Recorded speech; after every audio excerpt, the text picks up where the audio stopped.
Welcome to the Becoming Ronin podcast.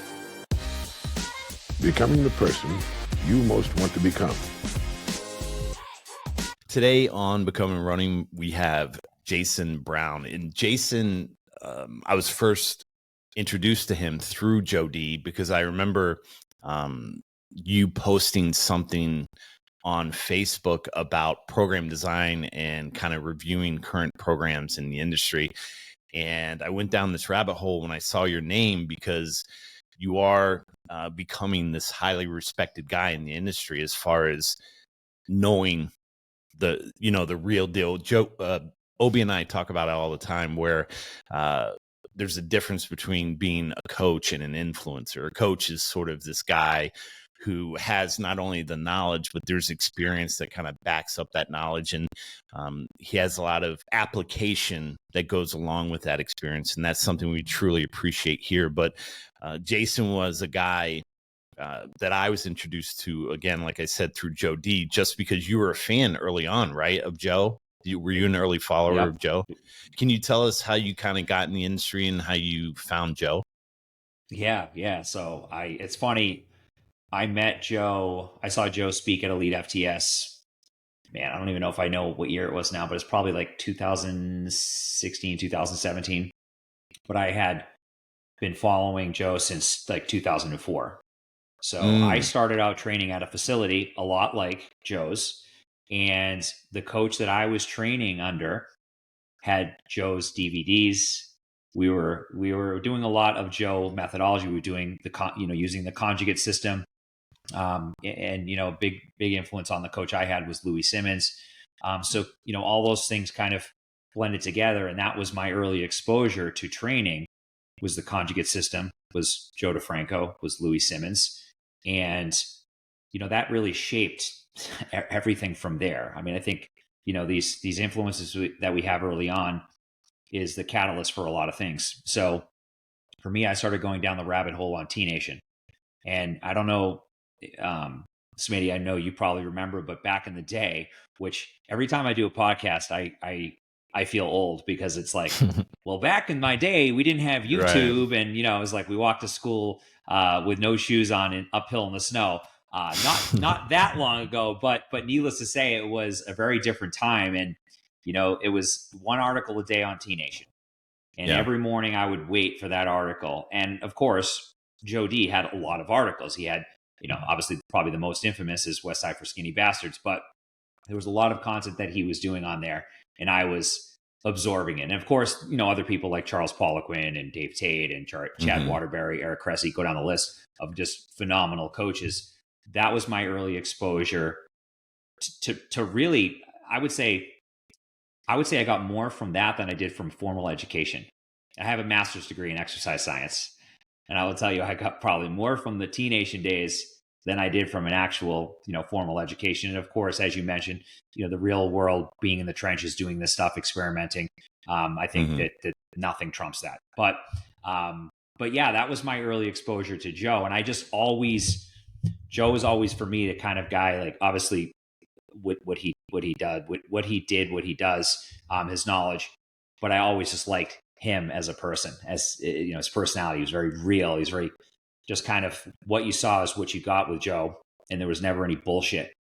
I think today, like you said, the influencer world is like, it's a lot of bullshit. It's a lot of just doing stuff for clicks and clickbait and, again, having a good hook. And it's become this like different world, which, I don't want to get too far off the topic, but I'm sure we'll probably touch on that stuff. But for me, Joe is just a huge influence early on. And that certainly shaped a lot of my thinking, a lot of the way I do things today. And I did a lot of Joe's programs. I probably did just about every program he's ever put out. I think I still have a library, a notebook. It's funny, I've still got it right here of just training programs. You can see that. This is just filled with training programs. Smitty, there's probably a few years in there as well. And I don't think I would have learned. I mean, I would say I learned everything about program design from doing programs, what a novel idea, right? Do a program and learn something. I mean, that's where I learned how to write programs was actually doing this stuff. And, of course, like I said, Joe was a big influence on that. Well, it's interesting. You said you found Joe in 2004. I thought you were going to say instead of DVDs, the VHS tapes, because They that's might kind have of been. It might have been yeah, VHS. Yeah. yeah. Well, who was the coach that you were working for where he was using a lot of the conjugate or a lot of Joe's ideas? His name is Joe Hayes, and he was a local guy, phenomenal athlete, like probably one of the best athletes to come out of the state of Massachusetts for football, wrestling, track and field.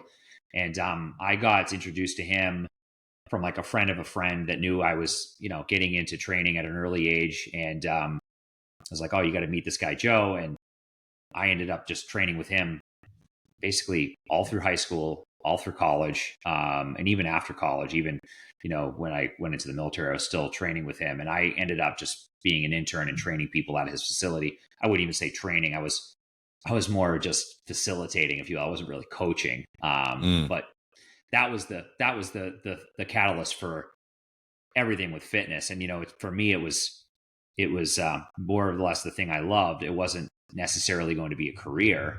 Everyone, I think, under the sun said, "Oh, you can't have a career in fitness. There's no stability to it. You don't get benefits." And obviously, everyone that said that is in some levels right, but they were very much wrong in terms of yeah. how far you can actually take it. Well, was that a consideration when you're in school? You're going for these advanced degrees, getting your master's Mm-hmm. in exercise phys. Were you worried, like coming out of school, like, am I going to be able to support myself? Am I going to be able to find a job? Is that something you were worried about? I wouldn't say I was worried. My plan was to go into law enforcement and then train people on the side Mm, as the real thing that I am passionate about, but really just kind of have a job that gives me benefits. And it actually turned out that I opened a gym as soon as I got out of the military, and the gym you know took off, and I just kind of by happenstance went online in 2015 programming for other gyms, and that was again the catalyst for the whole online space for me, which I had no idea. My wife used to always joke that I enjoyed programming so much. Too bad you couldn't get paid for it. And then obviously fast forward present day, that's exactly what happened. But I mean, I think back then owning a gym, I think anyone that owns a gym knows that it's a hard business. I mean, you've got to put in a lot of hours. There's a lot more to it than just how many members you have or how many people you're training. And obviously I saw that side of it. And for me, going into the online space certainly opened up this whole world of not having to necessarily trade time for money anymore. Um, and I think obviously, this was in 2015. COVID happened, and then it really opened things up for people. People are like, well, I have to actually figure out plan B here because I can't train mhm. people in person for the next however many weeks. So yeah, there was kind of a lot of like transitions, a lot of things that happened along that journey, if you will. But all this stuff, training people in person for 10 plus years, writing a lot of programs for myself before I wrote them for anyone else. That's the stuff that you don't see anymore. It's like, oh, I'm an online coach Mm, and I write programs. And that's part of the reason I started doing program reviews on YouTube. Yeah, that's awesome. Hmm. That's one of the things we talk about is you can feel when a program has been done. And, right. a coach that turns online trainer is a big difference than in comparison to your online coach who just sees the influencer making money and tries to replicate that. Mm-hmm. And that mimicry is what leaves room for charlatans, and Mm. I think there are a lot of people that are just good at selling, but not good at programming. But what were you Yeah, going to I say? mean, Did I cut you off? No, you weren't. Oh, I okay. was just agreeing with you. I mean, there's the marketing aspect of it, and sometimes that overshadows the real value that the marketing is better, and they can sell you something that doesn't have quality behind it. I was curious. It's the first thing that popped in my mind when you said that you started early on with the conjugate method and Louis Simmons and T Nation articles and all those things. Looking back and thinking about sometimes when we do the programming early on or we find a new influence, we'll just follow the programs blindly. Was there anything looking back now or the knowledge that you have now? yeah. Have you ever seen anything wrong looking at the conjugate math method? Is something missing? Yep. Is it what things are you looking at now with the knowledge that you have now that you would have added back then? Yeah, that's a great question. And I think that there's a few things. Number one, there's not enough emphasis on the aerobic system. And that was the thing for me as an athlete, I was always most limited with. And I'm sure you remember back in the day, it was if you run more than 3 minutes, you are getting slower, weaker, and fatter. And there was a huge disconnect with energy systems and how, physiologically that these things actually work. And that for me was area of low hanging fruit and something that I didn't learn, some years later. I think it was 2014, 2015 that I started to really go down the rabbit hole of the aerobic system. And, there's just so many things that happen that take place from a physiological perspective when you do some steady state cyclical work that has the ability to just have just a cascade of effects. So that to me was just an area of unknown, right? We knew it was there. And I even remember Joe talking about it. He's like, he was going through one of his videos was like his top books. And I remember in that book, which is high performance, I'm looking at it, high performance training for sports. And he mentioned Joel Jamieson. And that was probably the first time I heard about Joel Jamieson.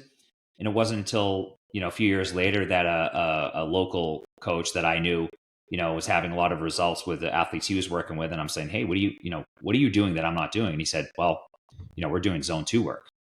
And this is before the zone 2 craze. I mean, everyone now knows about zone 2 work. I think a lot of people know about it, have some familiarity with it, but they don't actually know what it is or what it does. So that was for me, I opened up Ultimate MMA Conditioning. I read that book and my mind was blown. And I said, okay, I'm not doing any of this. I mean, we pulled sleds, but not for longer than 20 minutes. I mean, it was, we would do sets of 60 to 100 yards, that type of thing with heavier loads. But needless to say, there's no real aerobic development. And even the times that we were doing longer duration work, it was, not in the correct ranges with the right modalities. So that for me was probably the biggest piece of the puzzle that I think without that, I don't know how things would have went. I don't know if I'd be sitting here right now talking to you because that for me was the biggest piece of the puzzle that was always just kind of missing. And I think there were other little nuances to conjugate that, we can certainly talk about. I think there's a lot to be said about some of the methods, whether or not they're the right fit for the right people at the right time. But if I had to just kind of pick one piece, that would be it. Yeah, I do notice that you spend a lot of time on Instagram posting about cardiovascular health and zone 2 stuff. Can you give us sort of like a quick synopsis of what zone 2 is and a quick way to develop it if some of our listeners are trying to add that into their programming? Sure. Yeah. So by definition, zone 2 is 60 to 70% of max heart rate. So if you're using a basic, 220 minus your age, you would go off of that. And the problem with it is that most people do it and it's too easy, right? We're so conditioned to think that we have to go harder and harder and do more and more to get more. And in reality, it doesn't work that way. There is a point of diminishing returns. We can't just if we just could do more to get more, then none of us would have a job. We just have people just keep doing things and they would keep getting better, but we know that it doesn't work that way. So staying in that range has a number of benefits in terms of just cardiovascular health and things like cardiac output.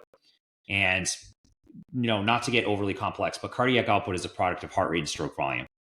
So essentially what that means is you have ability to pump more blood to working extremities in less time. So if you're able to pump more blood, obviously you have the component of work capacity built into that. We also have things like cavity volume, specifically in the left ventricle of the heart. And a lot of times people say, well, I'll just lift weights, right? I'll just lift weights faster and I'll get the same adaptations. But unfortunately, that's not the case. The difference is in terms of thickening versus stretching. So if we think about just lifting weights, we get more thickening of the left ventricle. If we think about more stroke volume or more cavity volume, we get more eccentric, so more kind of opening up, if you will. And that happens in very specific scenarios. So it's not just like, oh, I'm going to do kettlebell complexes or I'm going to do burpees or whatever. It comes by way of doing things that are more sustainable. Because when we do things that are more sustainable, like go on a Stairmaster for 30 minutes, pedal a bike for 30 minutes, go on maybe a hike or a ruck with a light load for 60, 90 minutes. You get, not only is the sustainability there, but you're also keeping things like blood pressure lower. And by keeping blood pressure lower, we ensure that we're getting the same amount of dilation. It's not constricting. Isometric contractions will increase blood pressure, which will in turn reduce the amount of adaptations that we're going to achieve, specifically in the heart. So when you think about all of these things in terms of duration, in terms of heart rate, in terms of modality, they need to be intact for you to really arrive at what we want to arrive at, which is better work capacity. And of course, you tie that into things like VO2 max, which we know, if you look at the literature, like VO2 max is highly related to all-cause mortality. So we can reduce someone's ability to incur any type of things like heart disease or simply just living longer. We know that there's strong correlations between someone's VO2 max and how long they live.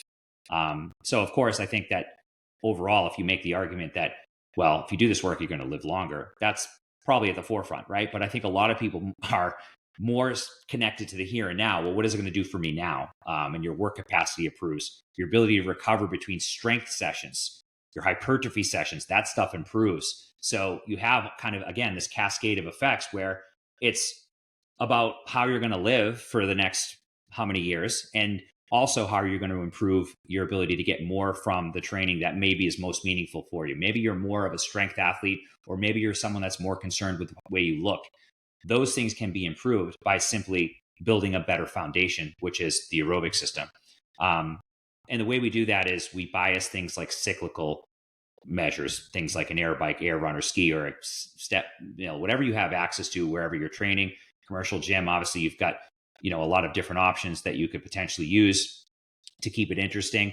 But the trade-off is that, yes, it is relatively boring. It's not super sexy. It's definitely not going to get you likes on social media, but it will literally improve every aspect of your life. It'll improve your ability to tolerate stress, improve how long you live. It'll improve your work capacity. It'll improve strength and hypertrophy gains. It even will improve power. If you want to improve power, then having a better aerobic system is going to help you do that. And I think that if you're going to make a case for anything, that would be the thing for me that you can, in essence, add to your program and see it carry over right away and not have to worry about overtraining. That's the one thing that I think people ask, what can I add? Well, you could add more zone 2.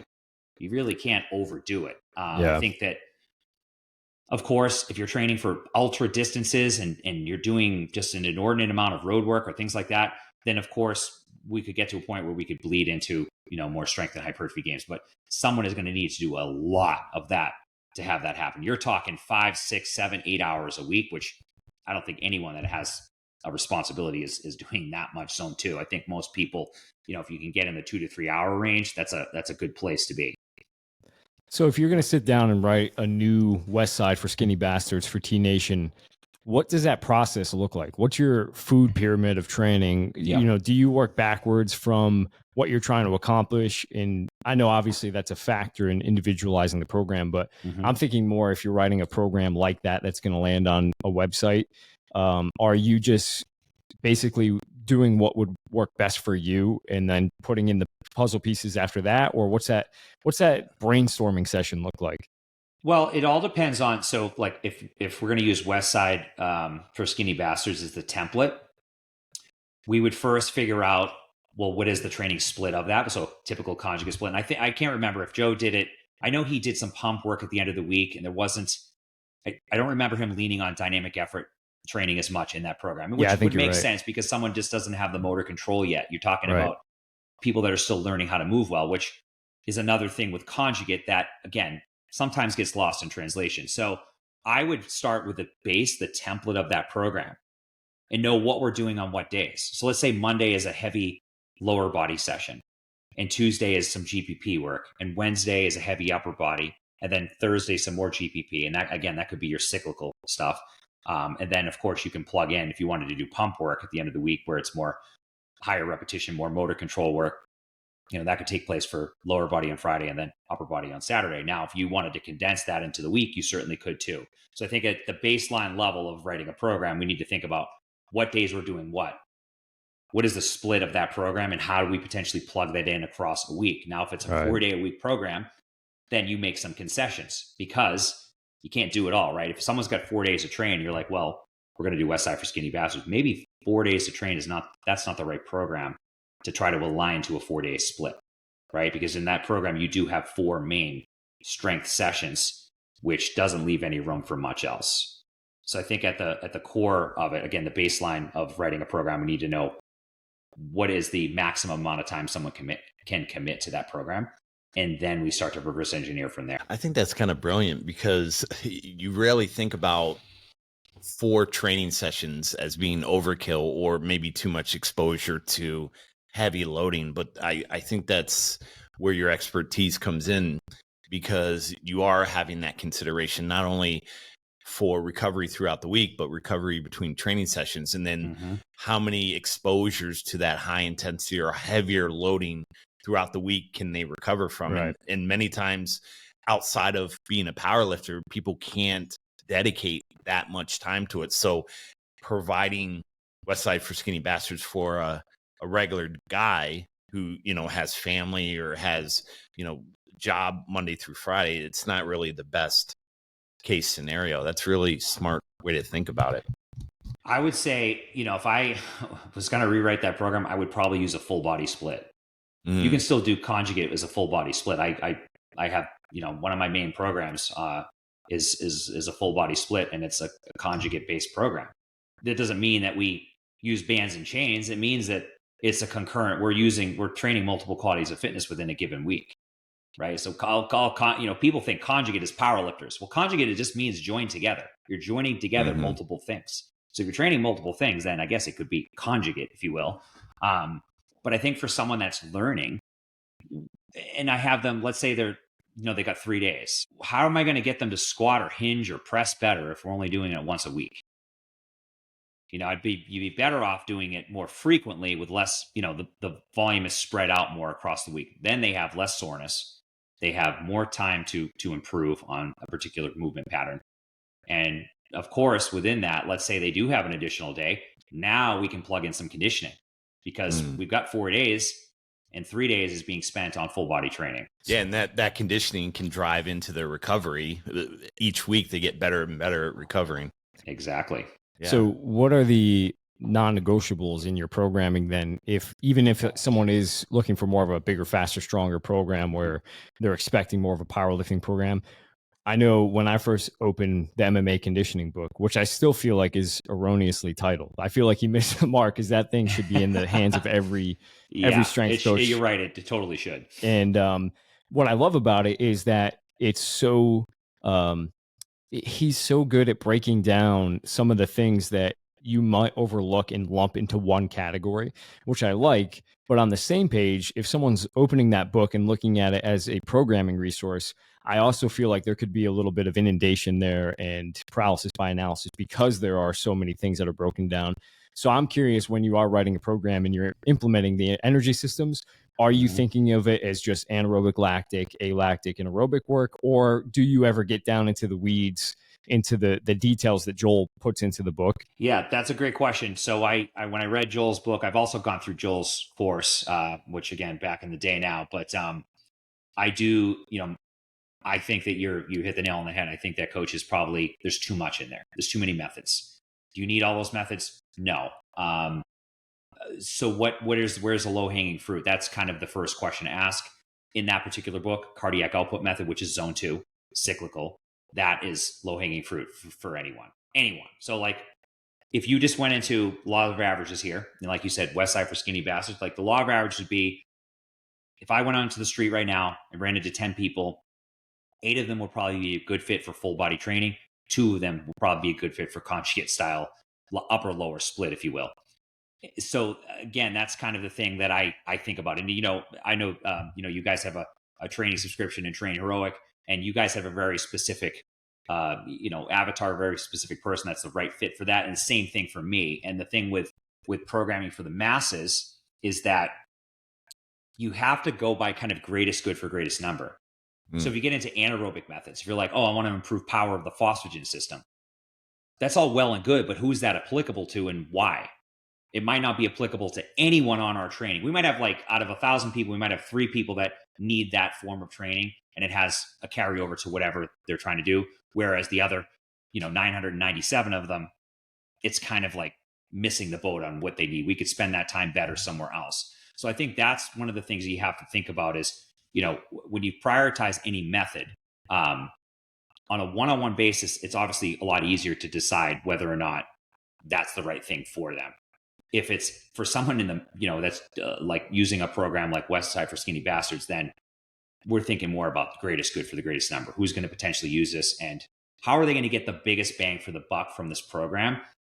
Those are the things I look at. So I think that the methods are tools like anything else, like using bands and chains. It's a great tool. We know that it has application and under many circumstances. However, what happens when someone doesn't do it right, or maybe they don't have access to it, or maybe they don't want to take the 10 to 15 minutes it takes to set that stuff up?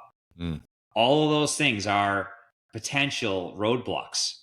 I don't like roadblocks, especially. And I think that that's probably like this is a good topic, I think, probably for all of us, because we program for people that are, doing our programs on a large scale. How do you decide, what discretion do you use to decide, do you prioritize anaerobic work? I personally would say no. I think doing ATP, PC, or doing glycolytic, power, capacity, you go down the list of those methods, I would say it's probably going to be, miss on more people than it's going to hit. Yeah, I mean, I would definitely agree with that. Go ahead, Smitty, if you have a question. Well, okay. No, go ahead. Well, I was just going to say, I think that whole statement, what you're talking about, is the reason why you're so good at programming, and the reason why there is that difference, that disconnect between being an influencer and a real coach, because of the thoughtfulness that you put behind, well, here's my avatar. What's the greatest good for the most amount of people in this program? And I just think that's so smart to think about. And if you're not doing that as a coach, or you're not kind of, reading Joel Jameson's book, or just continuing to build your knowledge around how to program better, you're really doing a disservice to people who are coming to you for help.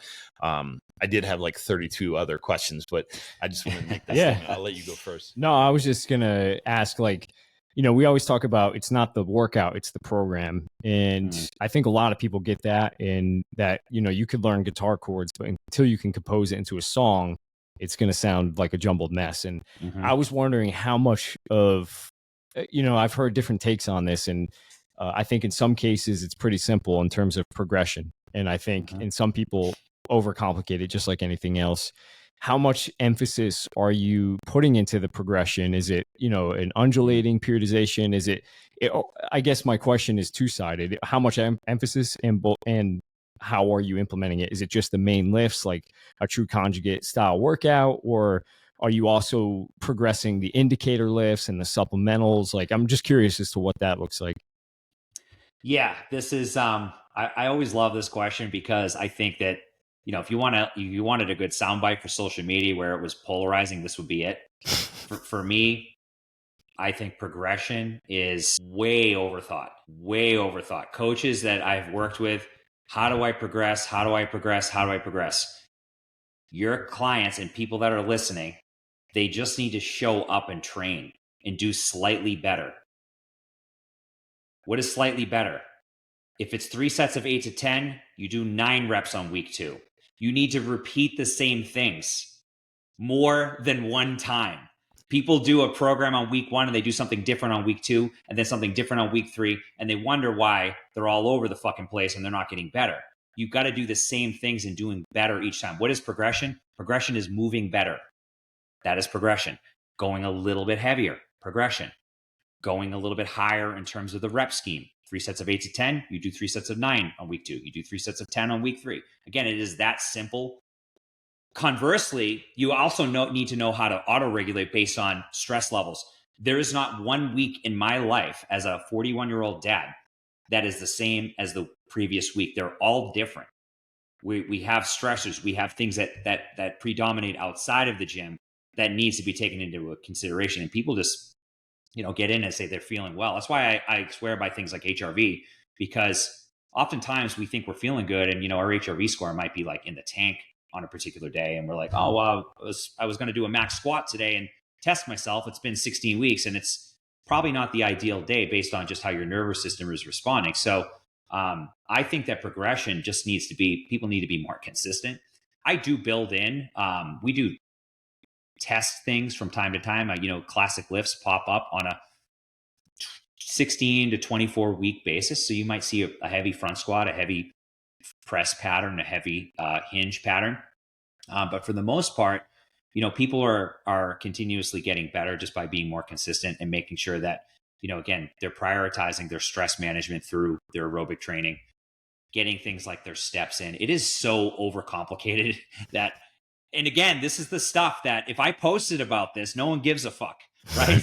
No one cares. They want the sexy new workout. You're doing, push-ups on a bar with a barbell between your legs, like all this crazy shit that people are just using that doesn't equate to anything. It's bullshit.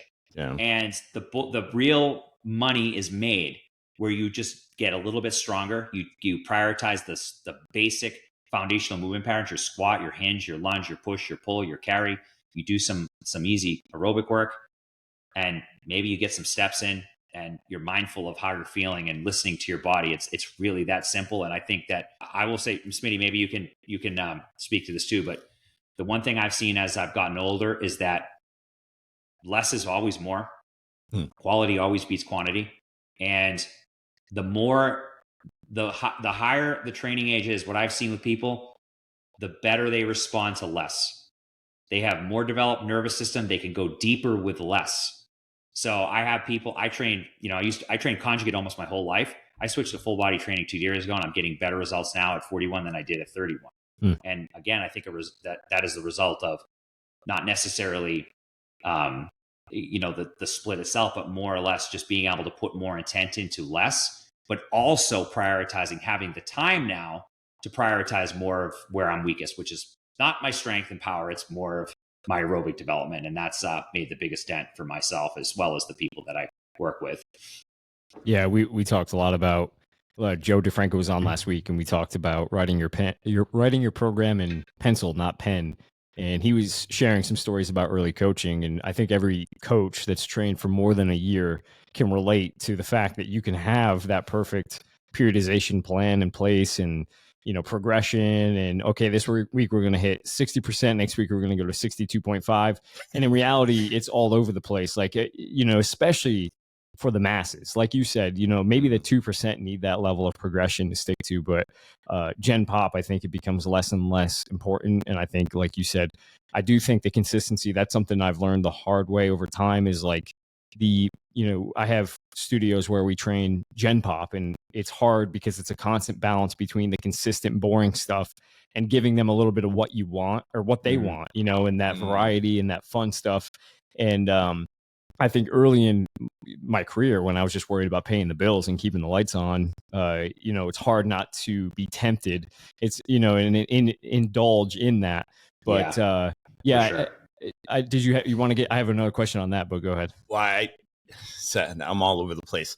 I can speak to the fact that as you get older, the quality of the training session is so important, and not only the entire session as a whole, but each and every repetition, because as a young athlete or a young lifter, those imperfect reps really, you can absorb those imperfect reps, but it's the cumulative trauma from those reps that you'll be paying for as you get older. And, a session, I was just thinking when you were saying, well, the quality, and I was thinking of my own training session where, getting the bar to my chest, or, touching my chest on the floor for every push up, and opening up my hips as I descend into the squat, but doing it so with good tension in my hips, and really, driving myself out of the hole. Those quality, me always thinking about that, even as remedial as walking the bar out of the rack and not banging the weights on the side of the rack, and being real clean with my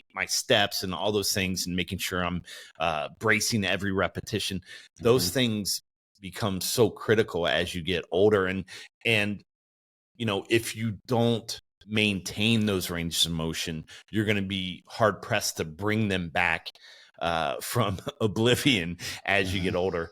The other thing I was going to say was, you made such a good point around giving there's this sort of balance that you find as you transition to online programming for your avatar, for your Gen Pop, or for your clients, because they want certain things in their program. But as a coach, you understand that consistency trumps all those things. Better repetitions are a progression, not necessarily everyone's thinking about, well, the load on the bar. And the thing that I was thinking about is, and I'm sure that you can talk to this, is when Joe and I had a hard time when we went to this online platform like Train Heroic. You mentioned that, and we had these beautiful programs that so much thought went into them. And the first thing that we heard as far as feedback, not about the exercises, not about the sequence, none of that. They wanted more variety. And it was like such a hard transition, because as a coach, consistency and hitting these same exercises each week, improving your technique slowly over time, and across each week in the program isn't what they want, but it's what they need. And so there is this sort of give and take where you do offer a little bit more variety, so they feel that they have like a unique training stimulus, but still staying true to the goal of the program. Can you speak to that as well? Have you seen that? Yeah. So I started off writing programming for CrossFit boxes. So you want to talk about the hardest, literally the hardest programming to write, because it's for people that don't want to do the same warm up more than once. Right. You're trying to integrate a lot of different things. That the low hanging fruit is not with doing snatches or chest to bar pull-ups or, kipping anything really. That it is with doing single joint exercises, doing some loaded carries, pushing and pulling a sled, teaching them how to move better with the foundational movement patterns. So that was like kind of my first exposure to online training was in that space. It was really, really hard. A lot of feedback. A lot of people were like, I'm bored. This is the feedback. It was always, I'm getting better. My numbers are better. They do better in the CrossFit Open, but I don't feel like I'm doing enough. So for me, that was the catalyst for this. I always use the saying, if you could make more money and work less hours, would you do it? It's about what the actually end result is. So if you're better, you look better, you feel better, your performance is better, but you don't feel like you're doing enough, maybe you need to do some inner work. Maybe the problem isn't the program. Maybe it's a you problem. So because of that space I was in at that time, that was the catalyst for writing a lot of articles, over 500 articles, T-Nation and Elite FTS, all those sites I wrote articles for. I wrote a bunch for John Brusson that went viral about CrossFit. And I started hammering my message about repetition then. So I've had a lot of time to just build value, and I have never deviated from it. And because of that, I don't get as many questions about us repeating things. I will say though, we repeat things. We do the same programming for 3 weeks. Ideally, I would do 4. If it was an ideal world, I would do 4, but I do 3 because 3 aligns really well with dynamic effort, which we do. I have a conjugate based subscription, which is, got a lot of like just hardcore people on it. Love that. So it aligns really well with our dynamic effort waves. It aligns really well if we use like something like the 6-12-25 method, which is really hard to do longer than 3 weeks for the same variations. You get burnt out quick on that. And then even for full body training, 3 weeks, but the next 3 week block looks very similar to the one before it. So we might go from a split squat to a reverse lunge for a variation, so There's subtle variations. So I'm kind of tricking. I got really good at tricking people because you have to play this game with people. And I'm sure this, what I'm talking about with training people in a, general population in a facility. You have to trick them to do these things. So you package it. Like I package zone 2 training with other things. So we might do, out of 40 minutes, we might do 30 on a air bike or whatever, but I mix in other things. I sprinkle in loaded carry, a light loaded carry, a body weight movement, maybe some jumping rope, some step ups, anything to make it look different on paper. Because we're talking about psychology. We're not talking about the program is only as good as someone's ability to stick to it. So I want, sometimes I make concessions where I trade a little bit of results for fun. Because what's the end result if someone sticks with me a year versus 3 months? Mm. So yes, on paper, like again, this is where I hate studies, because I don't hate studies, but where they miss the boat is like, hey, if we rest a certain length of time, yes, we might get a better result. But how many people are going to rest for 3 minutes between every single exercise for a year? How many type A people? 0 of them. And I know that if I won't do it, I am not going to ask them to do it. So that's a lot of, again, like you mentioned, actually doing this stuff, knowing how it feels. I don't have an audience that is going to want to rest 2 to 3 minutes between every single set of the record, rest for 60 minutes in their entire 90-minute session. That's just crazy. So those are things that I think about as far as like, we might trade a little bit of results for fun, but the end result is actually better because they stuck to my program for a year versus 3 months. Yeah, that's brilliant. And the other thing too that makes me think of is I've had clients.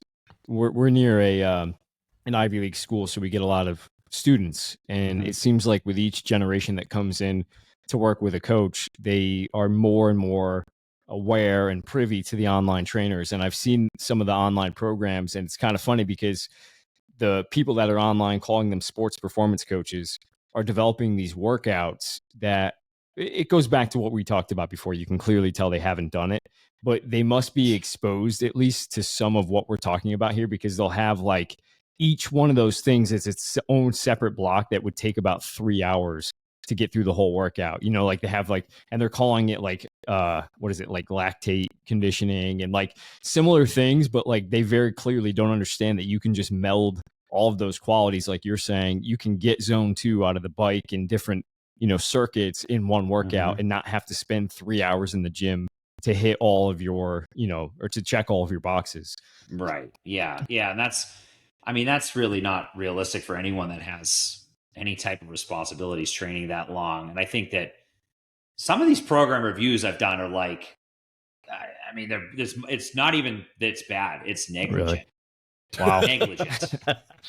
Like you're talking like, I wouldn't say killing people, but not far off. Getting a rhabdomyolysis is a real thing. And you do just an insane amount of volume with big global patterns. What do you think is going to happen? That's true. Especially for someone you don't even know who they are. You don't even know. Even if you're working with someone one-on-one, like you still don't want to expose someone to that much delayed onset muscle soreness and, potentially just put them in a position where they're worse off. And I think that, again, people don't really know what's good. They don't have a lens to look at through this, to really understand what's happening here. And that's the problem, is that someone that looks good, that has a good physique, can sell this shit and someone will buy it and they'll potentially do it. I don't know who is sticking to this stuff long-term, but that's why I started doing some of those. I think it's a law of numbers. They're just guerrilla marketing and trying to get as many people as they can so they don't have to get repeat customers. Right. One of my questions I'm curious about is, they say any idiot can tear down a barn, but it takes a carpenter to build one. And I think it's very easy. There's no shortage of seeing problems, and it's very easy to identify those. Are there any program reviews that you've done that there was something in there that surprised you in a good way that I know that you have criteria that you're looking for, but is there anything that, maybe you learn from? Any idiot can make any idiot tired, right? It's Gary Verkhoshansky. Yep. I look at the fundamentals. Obviously I did you guys' program a while back. It's funny, I actually had a different editor then. It didn't do as well. I think I need to redo you guys' program because I have a really good editor now that it looks significantly better. But I did purposely do some really good programs that I knew would be really good to show people kind of the difference between good, bad. Obviously, there's really freaking bad, and then there's ones that are really great. And some of the ones that Mike Boyle's program actually kind of surprised me. And I generally don't like that style, like the style of programming that he does. A lot of exercises, but it was actually a really good program for what it was. And I actually love the name. It was called Adult Performance. I think it's a really brilliant, talk about like marketing. That's a really brilliant name, because I think that you definitely are going after, you're really niching down and going after a very specific person. I thought his program was actually really, really good, and it kind of surprised me. I thought it would be a lot of stuff that was superfluous, and it wasn't. It's personally not a program I would do, but I think it's for the people that are using that. If adult performance is your goal, it's a great program where you can, get a lot from it and potentially improve a lot of limitations that a lot of the guys that are probably using that have. Some of the stuff that really surprised me though was like just insane volume with big, like, you're talking about chin ups, pull ups, doing 100+ repetitions. Wow. Who's doing that? Yeah. I mean, a CrossFit Games athlete, maybe, but Right. other than that, I mean, I'm not doing 100, 25, 30 reps for a pull up or a chin up I'm pretty well smoked from that. Maybe 50 on a good day. But it was just, people that they just don't understand anything about exercises and how to actually plug those in. And, if you get even more down to even sets, reps, and rest intervals, it's like it's like the wild, wild west. They don't even know what they're doing. They're just putting shit in there. Yeah. 42 seconds rest. You're like, what? How did you even come to that number? That's where they're just bullshitting you. You're like, how did you even come to, So yeah. Well, there's some other common ones that most coaches look for. Do you ever look at the ratio of like unilateral stuff versus squats, or one of the most popular ones is like 2x pull for push? Yeah. Do you look Which at? I think there's some issues with that too. Yeah. But I didn't get.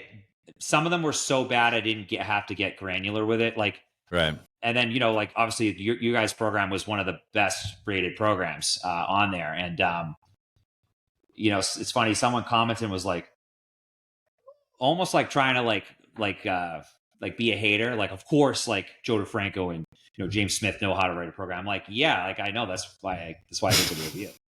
I want to show some good ones.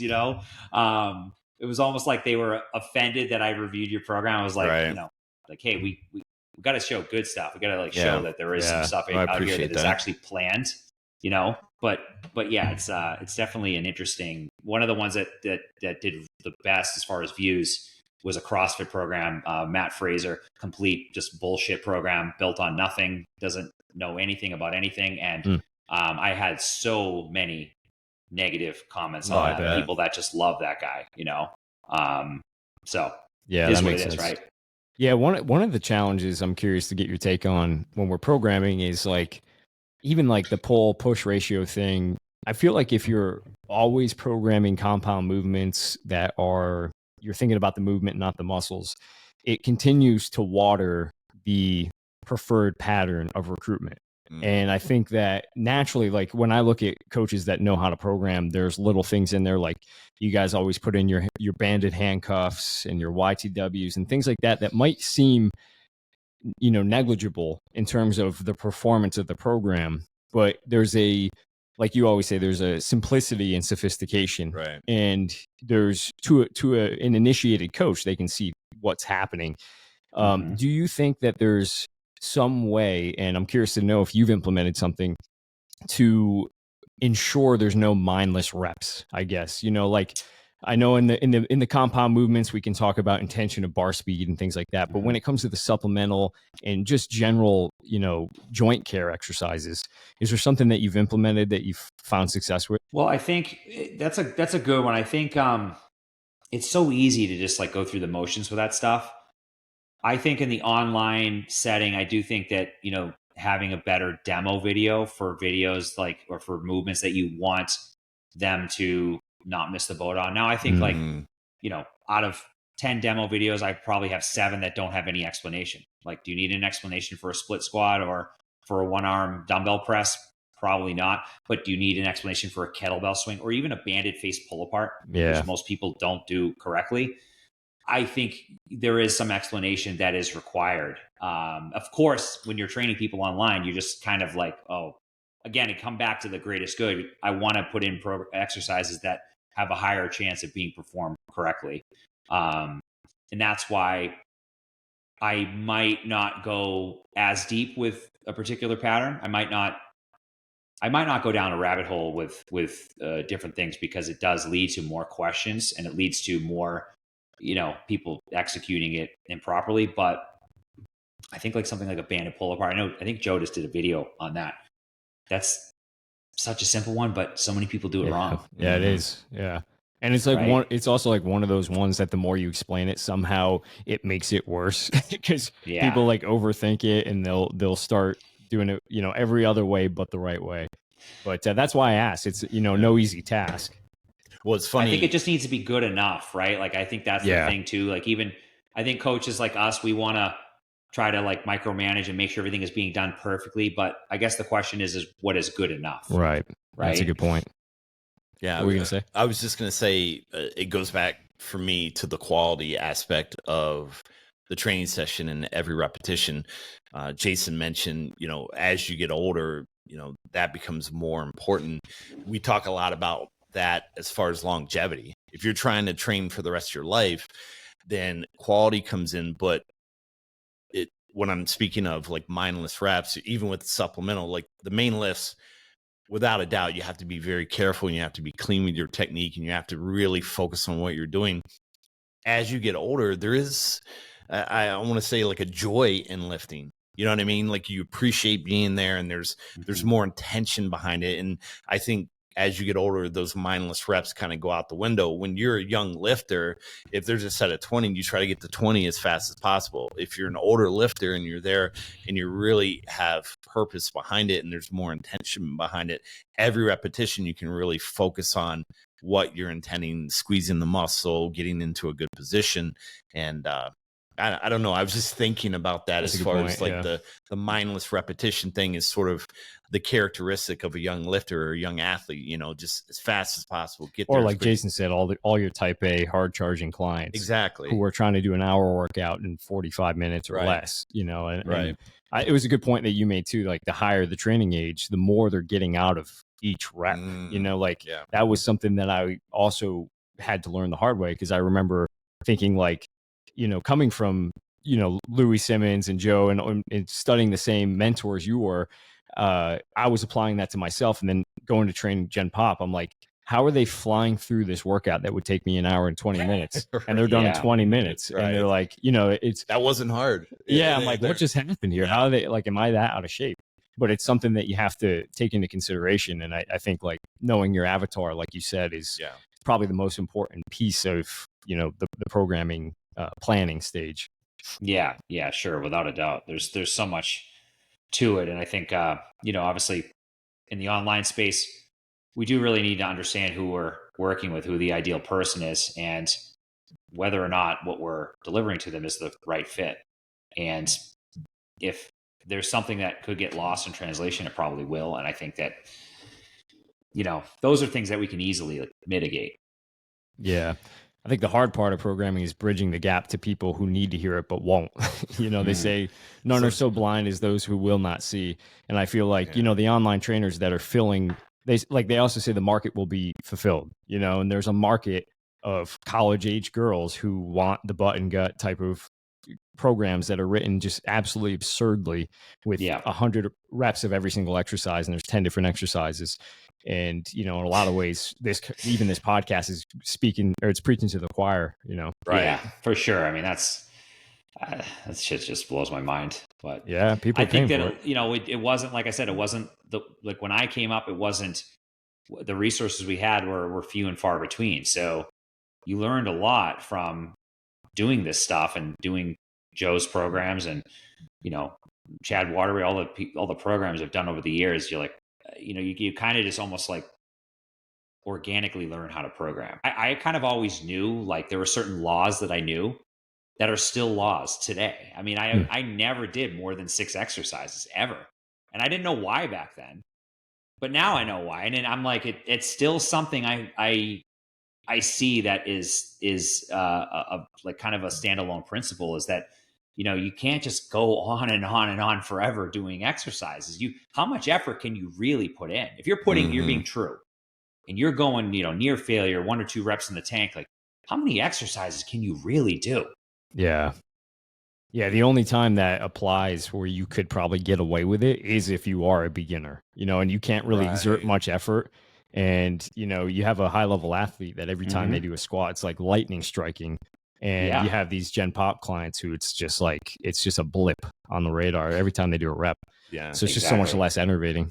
That's such a good point, because it's like, how much effort can you put in this workout? And if you go to that end, are you going to be ready for the next workout? Because that's coming in, the next day or 2 days. And then that cumulative effect throughout the entire week just runs you into the ground.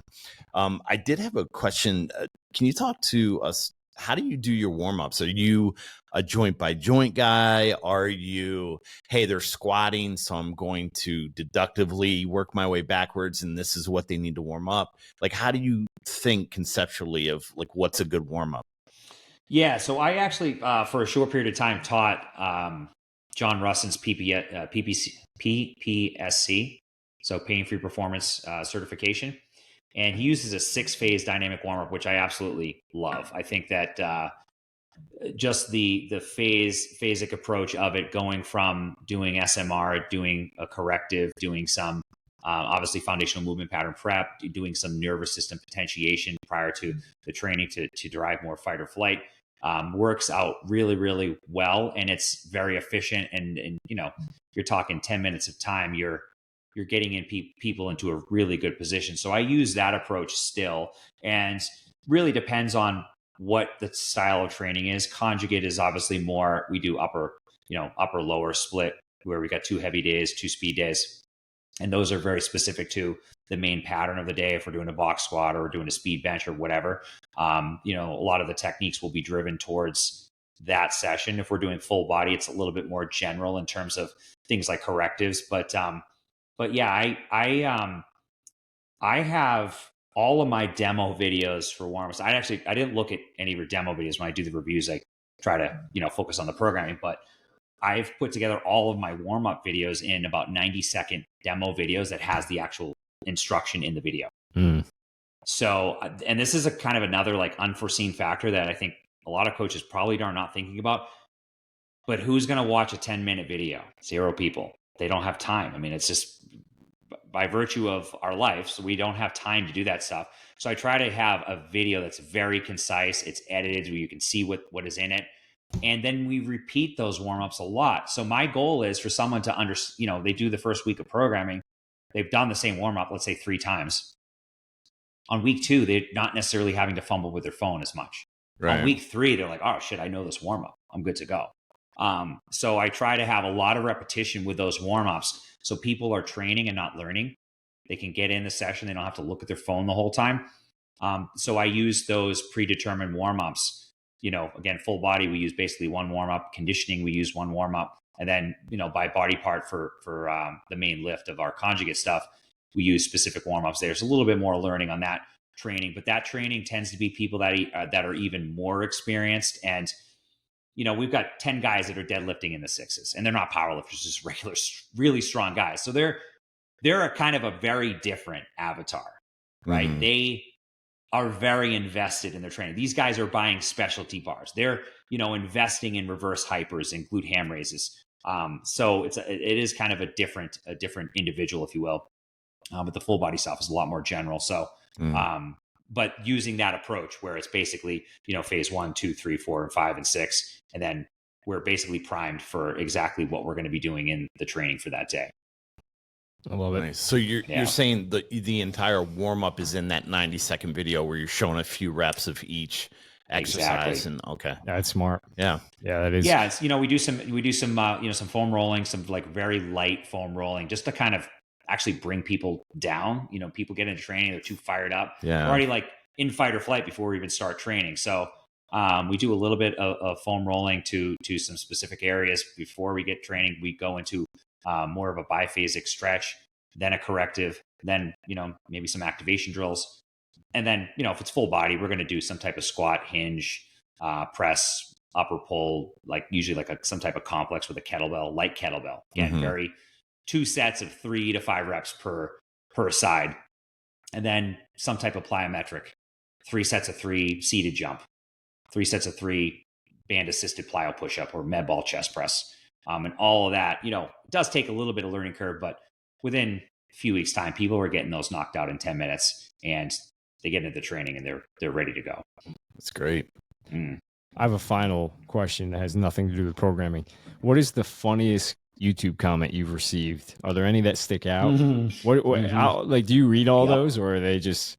I do. Unfortunately, I do read them. Unfortunately. Guys, I'm hoping to get to a point where I feel like me and Joe D are a lot alike. We're very like hard on your sleeve type guys. I remember back in the day, he had a ton of haters with, was it both you guys? You guys started charging like for a membership site. It was like $10 a month or something. Yeah. You had like all this hate on it. I remember Joe like putting out a video and just basically like just being like, this is fucking bullshit. Like how like, what do you expect? Giving all this free stuff away for years and God forbid I charge, a couple bucks, but, I'm trying to get to a place where I don't care. I try to every comment, whether it's good, bad, or indifferent, I try to just be thankful that I'm getting a comment. Mm-hmm. Because the reality is no one could be commenting. I'd be getting no engagement. The channel might not be growing at all. But I think it's important to look at this stuff for what it is. And, most people that have really bad things to say, A, don't even love themselves, and B, are probably doing not great in life. Yeah. I don't see any of you guys going around channels trolling people. I don't see Joe D going on my things and being like, oh, this is fucking bullshit. I don't see anyone successful doing that. No. So I try to look at it that way. Like I shouldn't care at all. I still do care. Yeah. But I'm trying to get to a place where I really don't care. And I'm just more grateful that there is something happening. But I think the funniest comment I got recently, someone asked me if I was wearing lipstick, which is a first. People are good at just throwing offhanded comments where we just moved the podcast onto YouTube and we might have 10 videos on it. And already we got one on Joe's video that said, Joe, what was it? It was Joe left unflushed diarrhea in my friend's toilet. Oh my God. We have like 3 comments on that video, and that's one of them. But it makes me laugh. I mean, I do get it, because they say like with a superhero, the thing that makes them the superhero is also their downfall. And I think that's the case with a lot of successful people in the industry. What makes you great also makes you, it's your biggest hang up. You are at the level you are because you care and you put the level of attention. And those people obviously, I'm sure, have never, if they knew what it took to, put yourself out there, they would never do that. And obviously, like you said, they have no concept of putting themselves out there other than just going out and trolling other people's posts. Yeah. People assume. I just had a guy that was like, the Matt Fraser video has gotten just a ton of hate. And, again, it's one of those things that I expect, people don't really know what I'm saying. And he said that you only know about strength, you know nothing about conditioning. And I said, well, actually, I did a dissertation on conditioning for my master's, and I'm, in my PhD right now, and I'm probably more qualified to speak on conditioning, to be honest. But thank you for the feedback either way. I try to just not get emotional, because it can really eat up space in your life. Like when I get off of social media, I want to be present with my kids and my wife. I don't want to be letting some asshole that doesn't know me take up space in my brain. And I unfortunately have done that. I have had that happen, and I probably will have it happen again. But I think the part of the battle is actually knowing that, these are these are triggers, and maybe, these are things that I need to kind of address and work on to be better with. Otherwise, the reality is you can just not put yourself out there at all. Like imagine if Joe DeFranco never put himself out there. Yeah. I mean, maybe I wouldn't be sitting here right now talking to you guys. That's true. Yeah. So, yeah, I mean, it's just a redevotion towards your mission, because obviously you've seen it happen, how much your content has helped people. And I know obviously it's not gonna, the small comments you're getting are not going to stop you from doing that, but I think it's the same with us. And we get people all the time, even in our in-person studios, like we'll complain about things that, like I said, like we take this job really seriously and we've poured everything into this. So it's hard not to identify with the brand that you're putting forward, and it's hard not to take it personally. But and it's good that you're talking about this, because this is a question we get from our listeners a lot. They're all coaches, they're putting themselves out there, and especially when you're new, I think it matters a lot more, because the ratio of good comments to bad comments. If you get one bad comment, and like our YouTube, we're just starting to grow the YouTube channel, and it's like one comment is a third of the comments that we have on that video. So it's good. It's good to hear other coaches talk about that. It's honestly, I think you could probably do a whole show on that, because I do think that there are a lot of people that never start because of that. And I'll tell you guys, I never thought I would write articles. I always read T Nation. I'm like, wow, it's so cool. Like, I can't imagine if I ever had an article on here. And, I did years later. I think 2016 was my first article on there. And it was really surreal. It was kind of like a very humbling moment, because I had read all these articles all these years, and now I had an article there. And I never thought I was good enough, or, never thought I would know, even close to, what you guys know. And, that obviously, you got to keep working at it. And it's like anything, the more you do it. I mean, I'm sure your first podcast, I'm sure this one's probably better than the first one you did. I mean, they get better the more and more you do it. You get thicker skin. If you're going to put out anything that is going to be thought provoking, you are going to get some pushback to it. Sure. Right. I mean, that's, again, like all the stuff I did in CrossFit, I got a ton of pushback, but I also got a ton of people that were like, hey, this makes sense. We want to do this. And I feel you. And like a lot of people do agree, but sometimes we just tend to focus on the people that disagree. Yeah. And, if you look at like a gym, they call it like the loud minority. It's the people that are most unhappy, have the biggest voice, but there's, let's say there's 10% of your gym that's unhappy. The 90% doesn't say anything. Yeah. So you focus on that 10% when the 90% is very happy with what you're doing and the service you're providing. And I think even still, this applies to even the online space, because if you have a few people that complain about your program, for me, I will tell you, and for anyone maybe listening, I am very rigid.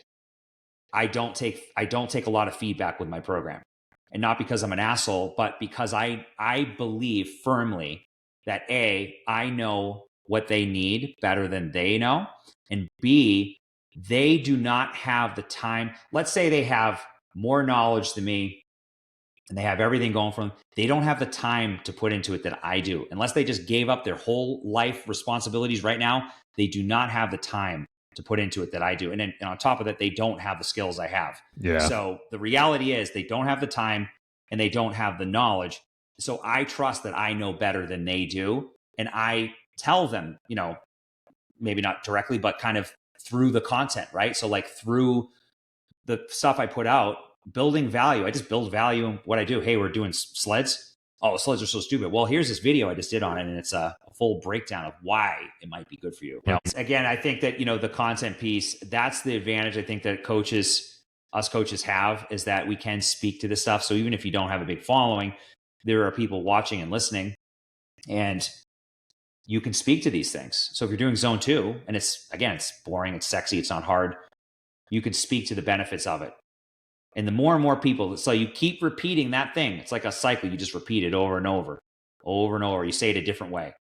But I basically post the same. I mean, all videos I'm doing now are basically like articles I wrote. So yeah, I'm basically just reinforcing the same thing, because I know that, yes, things evolve, but the fundamentals are going to stay the same. And those are the things that the programs are built on. I think that's another much needed point is, the reason why there's a vegan option in every restaurant is because of the minority dictatorship, right? The vegans make up like 1% of the population, but they're the loudest when you don't have an option in a restaurant. That's your restaurant. You can do what you want. That's a great point. And so, I mean, it's a great point, because I do think a lot of coaches will water down their programming, like I said before. And I think there's a temptation there because they're paying. So it takes a really high level and confident coach with a really good sense of self to be able to turn money away, because you recognize the path is going to go further if I develop a business around what I truly believe in. So I think that's a fantastic point. But for sure. Well, Jason, thank you so much. You're one of the real ones in the industry. Yes. We really appreciate you being on here. Is there anywhere you want us to send the listener? We'll post some links in the show notes. Is your website the best, or social media? Yeah, they can check out my YouTube channel. That's probably the best place right now. To be honest, I kind of don't know what Instagram is anymore. It's become something very different. It's nothing really does well anymore on Instagram, at least for me. Right. So I've kind of shifted more my focus towards YouTube at this place, because I think that a lot of the stuff that we're talking about, here, you can't put in a 3-second reel. Yeah, it just doesn't work. You need a longer, a bigger platform to be able to really explain the stuff and the way that it should be explained. So most of the content I do is there. So it's Jason Brown Coaching, and from there, I mean, you can connect with all my other stuff, my website, my Instagram, and all that good stuff. Excellent. Thank you. Yeah, thank you so much. We'll post it. Awesome, guys. Yeah, thank you, everyone. I appreciate it.